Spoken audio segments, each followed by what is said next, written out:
আদিল মির্জাজ বিলাভ লিখেছেন নাবিলা ইশক। পর্ব সংখ্যা 10। বাইরের মৃদু বৃষ্টির শব্দ শোনা যাচ্ছিল, গানের সুরের মতো। সেই সুর ভাঙল বিশ্রী মতো এক বিকট শব্দে। পরপর ভাঙচুরের শব্দে বৃষ্টির সুরও মিলে গেল প্রকৃতির চাদরে।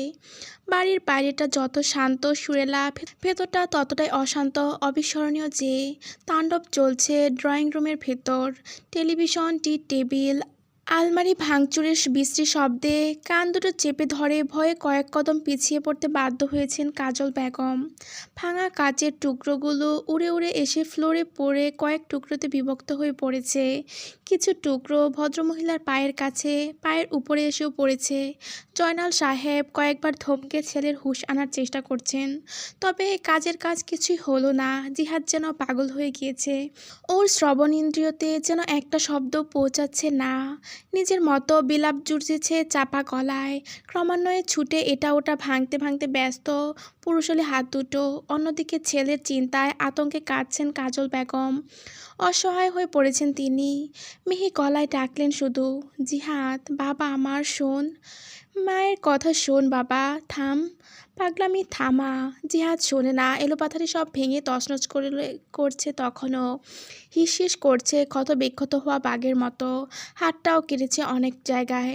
রক্ত পড়ছে ফ্লোরে। আর্তনাদ করেন কাজল বেগম, থাম বাবা থাম, এমন করিস না। জিহাদ থামল না। অনেকটা সময় ধরে পুরো ড্রয়িং রুমের জিনিসপত্র পিটিয়ে ভেঙে চুরে যখন ক্লান্ত হয়, ততক্ষণে ড্রয়িং রুম মৃত্যুপুরুতে রূপান্তরিত হয়ে আছে। জিহাদ দুহাঁটু ভেঙে বসে পড়ে কাজ বিছিয়ে থাকা ফ্লোরেই। কাজল বেগম ফ্লোরে থাকা কাচের তোয়াক্কা করলেন না। বেকুলভাবে ছুটে এসে জড়িয়ে ধরলেন একমাত্র ছেলেকে। রক্তাক্ত হাতটা ধরে অসহায়ের মতো কাঁদলেন। ডুকুরে বলে গেলেন, শান্ত হ বাবা, কেন বাচ্চাদের মতো করছিস? আচমকা বাচ্চাদের মতোই ঠোঁট ভেঙে শব্দ করে কাঁদল জিহাদ।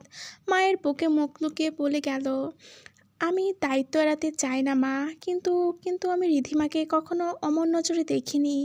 না, এমন কিছু আমার দ্বারা হওয়ার কথা ছিল। কেন সেদিন তোমরা গ্রামে গিয়েছিলে বাসায় রেখে ওকে?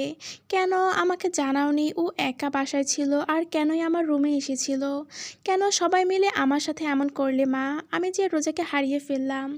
তুমি তো জানতে ওকে আমি কতটা চেয়েছি, পাগলের মতো ভালোবেসেছি। বছরের পর বছর ওর পিছু লেগে থাকা এতদূর এসেছিল মা। ও আমার হবে এমন একটা সময় কেন আমার হলো না? ওর তো আমার হওয়ার কথা ছিল। স্বার্থপরের মতো এমন এক ঘটনা ঘটে যাওয়ার পরও আমি ওকে ছাড়ার কথা কল্পনাও আনতে পারিনি। যে রাস্তায় ওকে পেতে পারি আমি, ওই রাস্তায় হাঁটা ধরেছিলাম আমি। সবটা লুকিয়ে হলেও ওকে পেতে চেয়েছিলাম। আই ওয়াজ দ্যাট ডেসপারেট মা। কাজল বেগম শুধু অসহায়ের মতো ছেলেকে শান্ত করতে বেকুল হয়ে আছেন। ছেলের এমন অবস্থায় যে তিনি পাগল প্রায়। দিশেহারা তার নজর যখন রিধিমার উপর পড়ে, তিনি দিকবিদিক শূন্য হয়ে পড়েন যেন। চোখের পলকে উঠে খামচে ধরেন মেয়েটার চুল, সজোরে গালে চড় মারেন, পেলাপ জুড়ে পাগলের মতো। এই জন্যই পছন্দ করা প্রস্তাবে বিয়ে করতে চাসনি? আমার ছেলের কপালে ওঠার চিন্তা ছিল তোর। আমরা এত করলাম তোর মতো অনাথের জন্য, আর এই দিছিস তার প্রতিদান। আমার ছেলে তো তোকে নিজের বোনের মতো আগলে রেখেছিল বেঈমান। রিধিমা কোনো রকমে নিজেকে বাঁচাতে পিছুতে চেয়ে দুর্বল গলায় বলে গেল, আমি ইচ্ছে করে করিনি। তুমি অন্তত বিশ্বাস করো।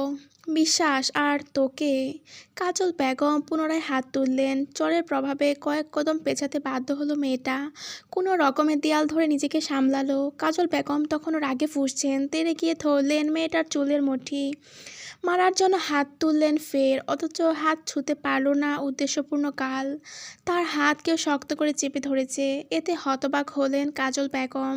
চমকে যখন চাইলেন, দেখলেন রিধিমা কেমন কঠিন চোখে চেয়ে আছে। শক্তপোক্ত এক মুষ্টি ধরে রেখেছে তার হাত, যেন মুহূর্তে ভেঙে ফেলবে। অনবরত কেঁপে উঠে কাজল বেগমের ঠোঁট। এত বড় স্পর্ধা তোর? রিধিমার জবাবে ধরে রাখা হাতটা ছুঁড়ে দিল, দু হাতে ঠেলে সরিয়ে দিল কাজল বেগমকে। কিছুক্ষণ আগের অসহায় অঝরে অশ্রু ফেলা মেয়েটির সাথে এই মেয়েটার আকাশ পাতালের ব্যবধান।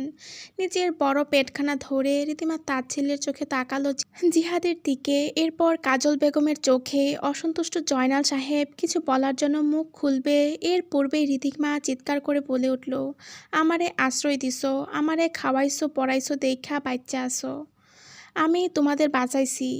আমি বাঁচাইছি তোমার ছেলেরে। তোমার ছেলে আমার জন্য এত করছে দেখাই আমি তারে বাঁচাইছি বেহায়ার মতো। তোমরা জানো না আমি কতটা স্যাক্রিফাইস করছি তোমাদের লইগ্যা। আমি কি তোমার ছেলের বাচ্চা নেওয়ার জন্য বইসেছিলাম? আরে আমি ভালোবাসতাম অন্য কাউকে। আমি আমার ভালোবাসার মানুষ ছেড়ে দিছি তোমাদের লেগা। এই জিহাদ ভাইয়ের লেগা। আমি ভাবছি শুধু তার কথা। আর তার কিছু হইলে তোমরা কিভাবে বাঁচতা? বাঁচতা কি? বাঁচতা না। আমি বাঁচাইছি। আমি। জিহাদ হতবিবল চোখে চেয়ে থাকে। কিং কর্তব্যবিমূঢ় কাজল বেগমও। তিনি হাওয়ার বেগে গিয়ে ধরলেন রিধিমার দুকাত। ওকে কোনোরকম ঝাঁকুনি দিয়ে চেঁচালেন, কাহিনী ঘুরাচ্ছিস কেন? দোষ অন্যদিকে চাপাচ্ছিস। তাহলে কিভাবে বাঁচাইছস আমিও শুনি। রিধিমা একটা কথাও বলতে পারে না। কপাল চেপে ধরে। ওর মাথাটা ঘুরছে। ইতোমধ্যে জিহাদ উঠে এসেছে। কেমন হন্তদন্ত ওর কদমের গতি। ওর হাত তখনও রক্ত গড়িয়ে পড়ছে ফ্লোরে। এসে রিধিমার চোখের দিকে চেয়ে ঢোক গিলল। কেমন কাঁপা কাঁপা কণ্ঠে জিজ্ঞেস করলো, পরিষ্কার করে খুলে বল, কিভাবে বাঁচিয়েছিস আমাকে? চুপ থাকিস না, বল। রিধিমা তাকালো কঠিন চোখে। পেটে চিনচিন ব্যথা হতেই চাপড়ে ধরল প্যাট। পড়ে নিতে পেটে চিনচিন ব্যথা হতেই চাপড়ে ধরল প্যাট। পড়ে যেতে নিলে ওকে দুহাতে আগলে নিল জিহাদ। ভুলে যাও ওই মেয়েকে জিহাদ ভাই, ভুলে যাও যত দ্রুত সম্ভব। তুমি মারা পড়বে, তুমি শেষ হয়ে যাবে, তোমাকে মেরে ফেলবে। গা কাটা দিয়ে উঠল জিহাদের। কাজল বেগমও আতঙ্কে কয়েক কদম পেছিয়ে এলেন। জয়নাল সাহেব তাড়া দিলে জিজ্ঞেস করে যাচ্ছেন একের পর এক প্রশ্ন। সেসবের উত্তর দেয় না রিধিমা। নিভু নিভু চোখে চেয়ে থাকে জিহাদের রক্তিম চোখ জোড়ায়। জিহাদের ঠোঁট কাঁপে। এক নাম সন্দেহ ওর ভেতর ইতোমধ্যে বাসা বাঁধে যে ফিসফিস করে প্রশ্ন করে, কে? রিধিমা কোনো রকমে দুটো শব্দ আওড়িয়ে জ্ঞান হারালো। আদিল মির্জা। সন্দেহ হলেও যখন ওই নাম উচ্চারিত হলো, কিছুক্ষণের জন্য নিস্তব্ধতায় আবদ্ধ হলো চারপাশটা। জিহাদের পায়ের নিচ থেকে মাটি সরে গেল। ফাঁকা লাগলো মস্তিষ্ক। সব কেমন ধোঁয়াশা ধোঁয়াশা লাগছে। মনে হচ্ছে অনেক বড় কিছু তার থেকে লুকানো আছে। অনেক বড় কিছু, আর যা সে জানে না। আদিল মির্জা বিয়ে করেছেন বলে কথা। তার স্ত্রীর দেনমোহর কোটি ব্যতীত মানায় নাকি? মানায় না যে। আদিল যখন বলেছিল দেনমোহর কোটি নির্ধারণ করতে, রীতিমতো বাজ পড়ে রুজাসহ ওর পরিবারের উপর। কাজী সাহেব আমতামতা করে জানিয়েছিলেন দেনমোহরের টাকা সাথে সাথে পরিশোধ করতে হয়। তার বাক্য পড়তে দেরি। আদিলের একটা ছোট ব্রিফকেস শান্তর হাত থেকে নিয়ে রোজার কোলে রাখতে দেরি হয়নি। যেন সে পুরো প্রস্তুতি নিয়ে এসেছে। ছোটোখাটো সাদা রঙের একটা ব্রিফকেস কোলে নেয়া। রোজা অনেকক্ষণ যাবৎ হতবিবল। ভারী জিনিসটার দিকে কেমন অবিশ্বাস চোখে চেয়ে আছে ও। মস্তিষ্ক ফাঁকা। এ যাত্রায় ভাষা চোখ তুলে তাকালো পাশে বসা শরীরটার দিকে। এই পুরুষ সম্পর্কে তার কিছুই ছিল না, কিচ্ছু না। অথচ রাতারাতি তার পুরো জীবনের অধিকার নিয়ে ফেলল। ভয়ঙ্কর বিষয় যে, রোজার হাত কাঁপে, বুকের ভেতরটা ভয়ে মিয়ে যায়। এমন স্বামী, এমন একটা অকল্পনীয় ভবিষ্যৎ কি কখনো সে চেয়েছিল? চোখের পলকে তার স্বাভাবিক জীবনে যেন ঝড় নামলো। নিজেকে খাঁচাবন্দি এক আহত পাখি মনে হচ্ছে। নিজের জীবন যে স্বাভাবিকভাবেই আর কল্পনা করতে পারছে না সে। দমবন্ধ হয়ে আসছে তার। অস্থির লাগছে, মাথা কাজ করছে না। আদিল উঠে দাঁড়িয়েছে। তার ডান হাতের ঘড়ির সাথে অনামিকা আঙ্গুলে চিকচিক করছে। দেশের একটি সাধারণ আংটি। কিছুক্ষণ আগেই প্রায় জোরপূর্বকভাবেই রোজাকে পরানো হয়েছে ওটা। আদিলের পরনে কালো রঙের শার্ট। শার্টের বুকের ভেতরের দিকে বোতাম খোলা। ঢিলে হয়ে ঝুলে থাকা কালো টাইটা একটানে খুলে না তাকিয়ে ছুঁড়ে ফেলল শান্তর দিকে। শান্ত সাবলীলভাবে ক্যাচ ধরেছে। শার্টের হাতা দুটো এলোমেলোভাবে কুনৈত তুলে আদিল ডান হাতটা বাড়িয়ে দিল রোজার দিকে। পিনপতন নীরবতা ভাঙল তার দাম্ভিক স্বরে, উঠো। এ বাড়িয়ে দেওয়া হাতের দিকে তাকায় না রোজা, যেন শোনেনি কিছু। থম মেরে বসে রইল একরকমভাবে। আদিল আর ওর সম্মতির তোয়াক্কা করল না। আদেশ ছড়ল নিজের লোকেদের জন্য, গাড়ি স্টার্ট দে। পর মুহূর্তেই এগিয়ে গিয়ে থাপা বসিয়ে ধরল রোজার হাতের কবজি টেনে নিজের সাথে নিতে চাইলে রোজা যেন সম্বিত ফিরে পেল। ও দ্রুত টেনে ধরল আদিলের শার্ট। মুহূর্তে অনিশ্চিত চোখে দৃষ্টি মেলে ধূসর মণিজোড়ার। ওই চোখের দৃষ্টিতে বিন্দুমাত্র ছাড় নেই। রোজার চোখ দুটো ভিজে উঠেছে। নিজের বাড়ি ছেড়ে যেতে হবে ও মানতেই পারছে না। তারপর আবার এক্ষুনি। আদিল মাথা নুইয়ে ভীষণ গম্ভীর মুখে আওড়ালো, কি চাপার জোর এখনও আছে? থাকলেও হাইড দেম ওয়েল। আমার পেশেন্সের আর নির্যাতন করো না, ফলাফল ভালো হবে না কিন্তু। রোজার দোগাল বেয়ে অশ্রু গড়িয়ে যেতে থাকলো। জলে টইটুম্বুর চোখ দুটোর দৃষ্টি তখনও কঠিন। বিড়বিড় করে কেমন পেশেন্স আর আপনার আছে তা? আদিল শোনে, জবাব দেওয়ার প্রয়োজন বোধ করে না। রোজার কণ্ঠে তখন তেজ, জেদ, শেষের দিকে অসহায়ত্ব। আপনি শপথ নিয়েছেন আমার জীবন নষ্ট করার জন্য, তাই না? আদিল ডান ভ্রু তুলে বলে, তোমার জীবন কি ডায়মন্ডের খনি নাকি তেলের গুপ্তস্থান যা নষ্ট করার জন্য আমাকে, এই আদিল মির্জাকে শপথ নিতে হবে?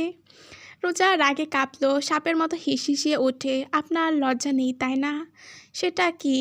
রোজা বড় করে শ্বাস টেনে নেয়। এই ফালতু একটা পুরুষের সাথে কথা বাড়ানোর কোনো মানে নেই। আগে একটা শব্দ অপচয় করতো না, আর এখন মুখে মুখে জবাব দেয়। আদিল পুনরায় হাত টেনে এগোতে চাইলে রোজা চোখ রাঙিয়ে দাঁতে দাঁত পিষে বলে, আমি কোথাও যাব না। আদিল প্রত্যুত্তরে শুধু নির্বিকার চোখে তাকিয়ে থাকলো, একটা টু শব্দ পর্যন্ত করলো না। অথচ তার চুপ থাকাটাই যেন তীব্র চাপ প্রয়োগ করছে। পেছনে দমবন্ধ হয়ে দাঁড়িয়ে আছেন আজিজুল সাহেব, নিপা বেগম। নিপা বেগম অবশ্য চাপা গলায় কাঁদছেন। চেয়েও যে তারা এগোতে পারছেন না মেয়েকে সাহায্য করতে। তারা অসহায়। সামনেই যে সবগুলো বডিগার্ড দাঁড়িয়ে আছে। রাজু এক ফাঁকে খুব ধীর স্থিরে এসে টেনে ধরল রোজার আঁচল। ভয়ে ওর মুখটা এইটুকুন হয়ে আছে।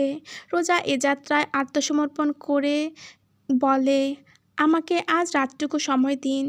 এটুকু বলে রোজা থামে। ওর গলা রোধ হয়ে আসছে, চোখের জলে দৃষ্টি ঝাপসা হচ্ছে। দৃষ্টি নামিয়ে অনুনয় করে ফের বলে, প্লিজ। আদিল জবাব দেয় না। পিনপতন নীরবতা বয়ে যায় কিছুক্ষণ। রোজা নীরবে মাথা নুইয়ে রাখে অনেকটা সময় গড়ায়, অথচ কোনো জবাব শুনতে পায় না। বাধ্য হয়ে যখন মাথা তুলে তাকায়, থমকায়। আদিল নিঃশব্দে এগিয়ে এসেছে এক কদম তার কাছে। মাথাটা নুইয়ে গম্ভীর মুখে এনে রেখেছে তার মুখ বরাবর। এ যাত্রায় এমনভাবে আঙুল ডুবিয়ে ধরল চোয়ালটা যেন 5 আঙুলের দাগ বসে গেল। ব্যথায় কোকিয়ে উঠল রোজা। চোখ বুজে ঠোঁটে ঠোঁট টিপল। আদিল সময় নিয়ে দেখল সুন্দর মুখখানা। ওর সরু নাকের ডগায় নিজের নাক স্পর্শ করিয়ে ধীর গলায় বলল, দেওয়া হচ্ছে, এবং সাথে এটাও জানিয়ে দেওয়া হচ্ছে কোনো রং ঢং যেন না করা হয়। নিজের পরিণতি ভেবে শুধু রাতটুকু যেন থাকা হয় ভদ্রভাবে। দৃষ্টিতে দৃষ্টি মিলিয়ে বাকিটুকু কথা ফিসফিস করে বলে গেল Adil, Mrs Mirza, I deeply hope you won't need my personal therapy. সহ্য করতে পারবেন না? রোজা চমকে উঠে। এমন অজানা সন্দেহ শিউরে উঠে, ঘাবড়ে উঠে পুরো অস্তিত্ব তুলনায় ভোগে। চোখ বড় বড় করে যখন চায় ততক্ষণে আদিল ছেড়ে দিয়েছে ওর চোয়াল। বড় বড় কদমে বেরিয়ে যেতে যেতে হুমকি ছাড়ে শান্তর উদ্দেশ্যে, তোর ম্যাডামকে নিয়ে সকাল সকাল রওনা হবি। কোনো 19-20 দেখলে তার আশেপাশের কারোর মাথায় সোজা দুটো বুলেট ঢুকিয়ে দিবি। শান্ত বাধ্য সৈনিকের মতো বসের আদেশ মোতাবেক রয়ে গেল। তার সাথে থাকলো স্বপন আর ক্লান্ত। ওরা দাঁড়িয়ে থাকলো দরজার কাছে, দৃষ্টি নামানো, পিস্তলটা পেছনে পকেটে ঢোকানো। রোজা নির্জীব চোখে চেয়ে আছে শূন্যে। ঘর ফাঁকা হতেই হাফ ছেড়ে বাঁচলেন যেন নিপা বেগম। ত্বরান্বিত কদমে এসে জড়িয়ে ধরলেন মেয়েকে। রোজাও মায়ের বুকে মিশে গিয়েছে। নিপা বেগম সমানে কাঁদছেন, আওড়াচ্ছেন, কেন শকুনের নজরে পড়ল আমাদের হাসিখুশি পরিবারের উপর। শান্তর মুখটা দেখার মতো হলো। কোনোভাবে কি তাদের শকুন বলা হচ্ছে? ডাকলে কোনো শক্তিশালী নামে ডাকুক, শকুন শব্দটা তাদের সাথে মানায় না। কোনো দিক দিয়েই না। এত ডাকার ইচ্ছে হলে ডাকুক না, বাঘ আর তাদের বসকে সিংহ। আজিজুল সাহেব এলোমেলোভাবে বসেছেন রোজার পাশে, চোখ দুটো রক্তিম। চাপা গলায় প্রশ্ন করলেন, কি করবা এখন? কি ভাবছো? রাতারাতি বাড়ি বিক্রি করে? নিপা বেগমের কপালে ভাঁজ পড়েছে কয়েক, তবে কিছু বলেন না। শুনেন রোজার জবাব, সম্ভব না বাবা। সম্ভব না মানে? তাহলে কি করবে? মেনে নিবে সব? কোনো উপায় নেই প্রতিবাদ করার? রোজা শান্ত চোখে চেয়ে আছে বেডের সাইডে টেবিলের উপর রাখা রীতির ফ্রেমের দিকে। রোজার কোলে মিশে গিয়ে কেমন খিলখিল করে হাসছে। ওর ওই চোখ দুটোর ভাষা যে স্পষ্ট, ওই চোখে রোজার অনেক কিছু। রোজার হাত দুটো মুষ্টি গাঢ় হয়, দৃষ্টি গাঢ় হয়। মেয়ের দৃষ্টি নিপা বেগম লক্ষ্য করেন, দীর্ঘশ্বাস ফেলেন। আজিজুল সাহেব আরও কিছু বলতে নিচ্ছিলেন, তখনই কথার মধ্যে বাদ সাধলেন ভদ্রমহিলা। বারবারই একই প্রশ্ন করো না তো। কি করবে মানে? সংসার করবে, বিয়ে হয়ে গেছে। আজিজুল সাহেব মুহূর্তে সতর্ক ভঙ্গিকে থমকে ওঠেন। মাথা খারাপ নাকি? এই সন্ত্রাসের সাথে আবার কিসের সংসার? কি সুন্দর কথা তো, তখন ঝামেলা করলে না কেন? আটকাতে পারলে না কেন মেয়ের বিয়ে? আপনার চোখের সামনেই তো জোরপূর্বক বিয়ে করে ফেললো। কি ঘোড়ার ডিম করলেন থরথর করে কাঁপা ছাড়া। আজিজুল সাহেবের আত্মসম্মানে লাগলো বড়। অপমানে মুখটা চুপসে গেল। বিনা বাক্যে উনি ক্রেচের সাহায্যে উঠে দাঁড়ালেন, যেন এক্ষুনি বেরিয়ে একটা হন্তদন্ত করে ফেলবেন। নিপা বেগম ভেঙচি কাটলেন। রোজা অসহায়ভাবে নিঃশব্দে হাসে এ যাত্রায়। শান্ত করে নিয়েছে নিজেকে। হাত টেনে ধরল বাবার, বিছানায় টেনে নিয়ে বসিয়ে দিল। দু হাতে কোমর জড়িয়ে মাথাটা বুকে রাখলো। চোখ বুঝলো। আজিজুল সাহেবের চোখ দুটো ফের জ্বলছে। অসহায়ের মতো শুধু হাতটা মেয়ের মাথায় রাখলেন। নিপা বেগম হঠাৎ চিন্তিত গলায় আঁতকে উঠেন। জিহাদের কি রোজার চেহারায় অমাবস্যার ন্যায় অন্ধকার নেমে এলো। সে তো এই ঝামেলাতে প্রায় ভুলে গিয়েছিল এত বড় প্রতারণার কথা। তার জীবনে হঠাৎ কেমন এলোমেলো হয়ে গেল না? একটার পর একটা ঝামেলা কেন লেগেই আছে। অতঃপর বাবা মাকে খুলে বলল সবটা। সব শুনে আজিজুল সাহেব আরেক দফায় ক্র্যাশ ধরে দাঁড়াতে চাইলেন। এক্ষুনি হ্যাস্ত একটা করবেন ওই ছেলের এত বড় স্পর্ধা।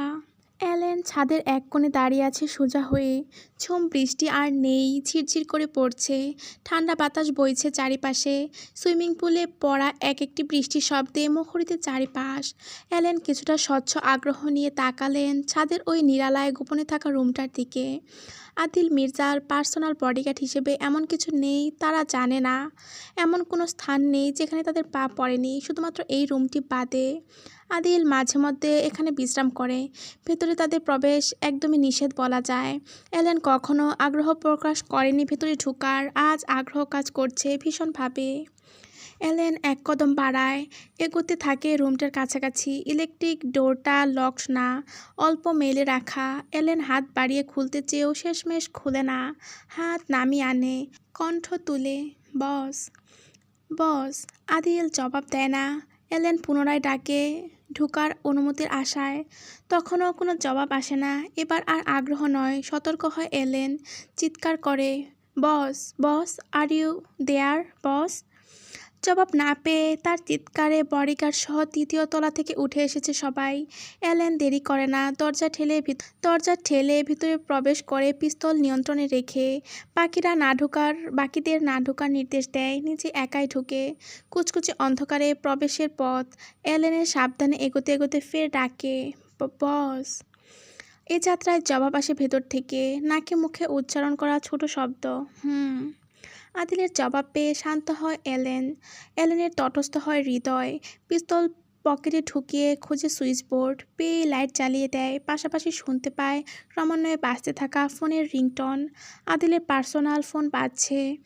ধিমি আলোয় অস্পষ্ট রুমের ভেতরটা। পিনপতন নীরবতা আশপাশ জুড়ে। কুটিতে বসা শরীরটা নড়ে না দীর্ঘ সময় হচ্ছে। এক ধ্যানে চেয়ে আছে সামনের দিকে, দৃষ্টি অনড় দৃঢ়। এলেন ঘুরতে ঘুরতে বলে নিয়েছিল, বস ভয় পাইয়ে দিয়েছিল। এলেনের কণ্ঠ হারিয়ে যায়, থমকায় কদম। চোখ দুটোতে অবিশ্বাস, মুখে সামান্য হা হয়ে আসে অজান্তেই। আদিল ইতোমধ্যে বাজতে থাকা কল রিসিভ করেছে, তবে ফোন হাতে নেয়নি। পড়ে আছে টেবিলের উপর। একাই উঠে দাঁড়িয়েছে নগ্ন পায়ে। গায়ে শার্ট নেই। উদম শরীরের এক একটি মাংসপেশি চেয়ে আছে কেমন। প্যান্ট লুজ হয়ে কোমরে পড়ে আছে। নির্বিকারভাবেই আদিল এসে দাঁড়ালো জানালার সামনে। ম্যানেজার বলে যাচ্ছে, স্যার কি করব এখন? উড়িয়ে দিব? টাকা তো নিয়েছিল মেয়েটা, কাজটা নিজেই করতে চাইলো, এরপরও মুখ খুলে বসে আছে। এই ছোট লোকগুলার জবানের ঠিক নেই। জানিয়ে দিয়েছে আপনার নাম, যদি এনিহাও ম্যাডামের কানে পৌঁছে। আদিল চুপচাপ শুনল শুধু, অনেকটা সময় বইল পিনপতন নীরবতা। ফিরে যখন তাকালো তার রক্তিম অবসেসড চোখ দুটো মিলল এলেনের হতবাক দৃষ্টি। এলেন হতবিপল নয় শুধু, আউট অফ মাইন্ড হয়ে আছে। দৃষ্টি ফিরিয়ে আবার তাকালো এই বড় দেয়ালে। দেয়ালে টানানো এই বিশাল সাইজের ছবি ফ্রেমের মানুষটিকে চিনতে 1 সেকেন্ডও লাগে না। রোজা, আয়াত তালুকদার রোজা। ছবির রোজা কয়েকটি বছর আগের, সম্ভবত তখন নতুন নতুন ন্যানি হয়ে প্রবেশ করেছে মির্জা বাড়িতে। পরনে সিল্কের কালো রঙের শাড়ি, ক্যামেরায় তাকিয়ে খিলখিল করে হাসছে, সম্মোহন হওয়ার মতো সৌন্দর্য। এলেন দৃষ্টি ফিরিয়ে আনে, ঠোক গিলল। একে দুয়ে অনেক কিছু মস্তিষ্ক রিপ্লে করলো, অনেক প্রশ্নের উত্তর আজ কেমন পরিষ্কার হয়ে গেল। তার প্রথম থেকে একটা সন্দেহ কাজ করেছিল, মন বলছিল বারে বারে আদিল মির্জা আগে থেকেই এই মিস রোজাকে পছন্দ করে। কিন্তু পছন্দ যে মনে হচ্ছে ছোট শব্দ, রীতিমতো অবসেসড। এলেন নিজেকে স্বাভাবিক করে ফের নিমিষেই এগিয়ে গিয়ে ফোনটা তুলে নিল। ফোন হাতে এসে দাঁড়ালো আদিলের সামনে। ম্যানেজার তখনও আদেশের অপেক্ষায়। আদিল ক্ষীণ গলায় বলল, এই যাত্রায় মুখ বন্ধ রাখার ডোজ দিতে কি আমার বলা লাগবে? ম্যানেজারের কণ্ঠ স্থির। ওই ছেলে সত্য জেনে এসে ঝামেলা করতে পারে, ভয় না পাওয়ার হাই চান্স আছে। বেশ ডেসপারেট বলে মনে হলো। শেষের দিকে ভদ্রলোক বিড়ালের মতো মিউ মিউ করে বলল। আদিলের রাগটা মাথায় চড়ে। আদিল আদেশ ছুড়ে, কিল হিম দেন। এলেন মুখ খুলল এবার, শান্ত কণ্ঠে বলল, ওদের গ্রামে পাঠানোর ব্যবস্থা করি। আদিলের সংক্ষিপ্ত জবাব, কর। আর হৃদি কোথায়, ঘুমিয়েছে? বলতে বলতে আদিল হাঁটা ধরে কাউন্টারে। ড্রিঙ্কের গ্লাসটা পুনরায় ভরে মদ নিল। মদের গ্লাসে ঠুট ছুঁয়েই তার দৃষ্টি পড়ল দেয়ালের ছবিটির উপর। তখন কি বলল তার ধৈর্য নেই। এই আদিল মির্জার, হ্যাঁ, বিড়বিড় করে আদিল। সবার জন্য আমার ধৈর্য শূন্যতে হলেও তোমার জন্য হিমালয় ছুঁয়ে গেছে। You have no idea Mrs Mirza.